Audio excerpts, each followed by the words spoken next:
Hello mga beshi, masayang araw po. Ngayong araw po ay nandito ako sa kainan ni Tita M. Dito lang po yan sa tapat ng Nestle Ice Cream Fronery. Kaya tara po, tayo po ay pumasok upang alamin ang kanilang mga paninda.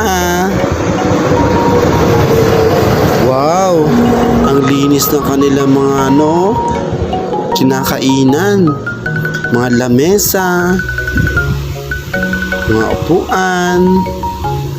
Ayan kung talagang kakain ka talaga rito, marerelax ka talaga.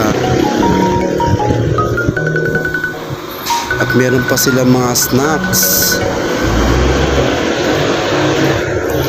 Ayan ang kanilang mga kakailanganin bago ka kumain. May tubig, may kutsara, may baso. At meron pa silang yelo. Ayan. O kung ikaw naman ay nagkakamay, pwede ka rito maghugas. Ayan. O diba? At ito naman po si Tita M, ang may-ari nitong karinderya. At napakabait. Napakabait sa customer. At may malasakit. Ayan.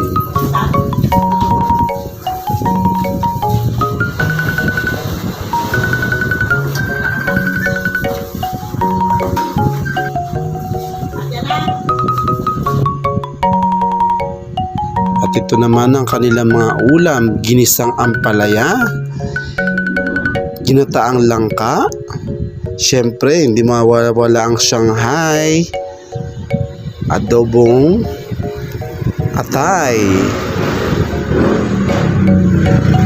Ayan naman ang kanilang chicken curry. At syempre merong adobong manok. At syempre meron ding spicy chicken. Wow, ang sarap. Syempre meron din silang meatballs. At di mawawala ang kanilang kalderetang manok. Ayan, napakasarap tignan. Meron din silang Bicol Express. Tingin pa lang masarap na. At ito ang kanilang pinagmamalaking sisig. Napakaraming sahog na sibuyas at mga sili. Ayan ang kanilang lechon paksiw. O diba? Sangka pa. O ayan mga beshi, nakikita nyo ba yung ginagawa ko? Ganito lang naman mag-serve ng pagkain kay Tita M.